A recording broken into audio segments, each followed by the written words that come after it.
Ayam loragasy dia nanome hafatra ny hoe na ny alokao ara mandao anao rehefa anatin'ny haizina ianao. Fidio ny olona miditra ao anatin'ny fiainanao hoy loragasy. Manandanja ianao dia olona afaka hampiakatra io lanjanao io iarahana na ihavanana hoy izy hatrany raha nanafatrafatra ny olona ireo zay mpanaraka azy.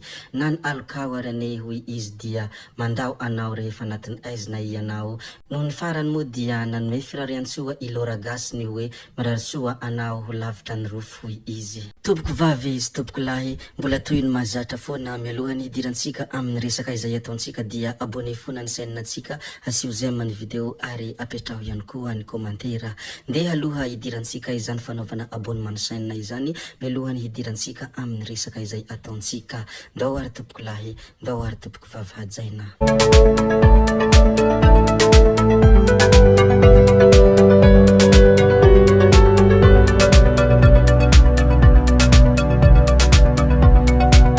Any abealanana no anombohantsika ny filazana ny zava-misy ato anatin'ity video anankiray ity, raha ny loharanom-baovao izay nozarainy Antonio Officiel. Nisy maloto nalatsaka tao anatin'ny lavadrano, maloto tamin'ny sase no nisy nandatsaka tao anaty lavadrano tao amin'ny bazary anivo bealanana. Tovolahy pakarano no nahita izany ka niantso sy nampandreny manodidina, nampitsahatra ny fakana rano tamin'io lavadrano io ny ben'ny tanàna mpisolo toerana ary nosaronana. Marina fa efa 3 taona tsy nisarona io lavadrano io, efa niroso tamin'ny fanadiovana kosa ny komina ary karohina ny olona nahavanana izao zavatra izao. Izany moa ny zavatra nisy tany bealanana, koa dia ampafantarina sy zaraiko aminareo rehetra ato izay mpanaraka ny zava-misy sy ianareo rehetra izay mpanaraka ny zavatra mandalo ao a Madagasikara. Rehefa voaresaka atsika moa ny tranga izay niseho tany bealanana iny, ndeha resika izara kely ny zavatra izay niseho tany Belambanana Andorany Fotsy ny omaly hariva. Ity zava-niseho tany Belambanana Andorany Fotsy ny omaly hariva ity moa dia resaka firodanany tamboho, 2 ny maty ary 3 no naratra.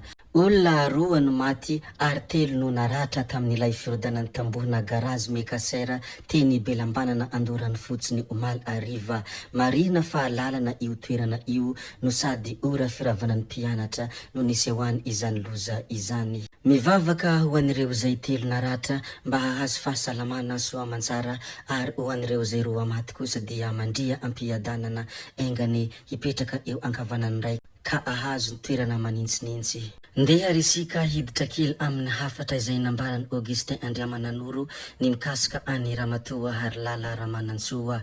Efa tsy vaovao amin'ny vahoaka ny Antananarivo intsony izany Harilala Ramanantsoa izany, hoy ny vipanina Tanatsy iza moa izany fa Augustin Andriamananoro. Tamin'ny io hafatra izay nataony imo dia nilazany ny hoe miasa mangina no piakadiny isika rehetra miaraka amin'ny Andry Rajoely hoy hatrany izy, ary ireo depute avy amin'ny maroanisa rehetra eto Antananarivo dia efa samy manohy ny asa sosialy sy ny fanamboarana fotodrafitrasa manjinika eny amin'ny boriborintany misy azy avy. Ary anisany notsindriny ity Augustin Andriamananoro ity dia ny hoe mety aorian'ny fahavitany lalana angamba vao hanao terrain ny kandida Harilala Ramanantsoa izay tsikagatra ho mangina ary tsy mba manao terrain tahaka ireo kandida mifaninana aminy ao Andrenivohitra izy. Izany moa anisany hafatrafatra izay nambarany Augustin Andriamananoro ny mikasika any Ramatoa Harilala Ramanantsoa izay manindry manokana ny hoe efa tsy vaovao amin'ny vahoaka ny Antananarivo intsony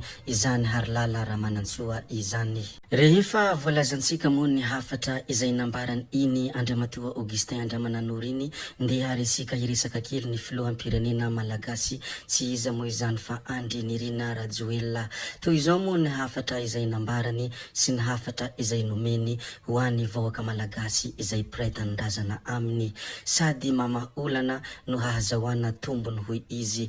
Ny fampitombona ny famokarana angovo no nofotorantsika tato ato, tsy adino nefa ireo fahasahiranana hafa mila vahana ihany koa toy ny fako hoy izy raha nanambara ity fanambarana izay nataony ity. Ary notsindriny manokana ihany koa ny hoe niona tamin'ny iraka avy amin'ny orinasa Cambridge Industrie ny tenako, maro ny sehi-piarina hiasany izy ireo fa nifantoka tamin'ny fanodinana ny fako ho lasa angovo ny resakay rehefa nitafatafa hoy Andriamatoa Filoha Andry Rajoelina. Izany zavatra izany moa izy dia tombony ho an'ny famokarana herinaratra ary tombony ho an'ny fahadiovana sy ny fahasalamam-bahoaka, tombony ho an'ny ezaka ataontsika miatrika ny fiakarany maripana maneran-tany.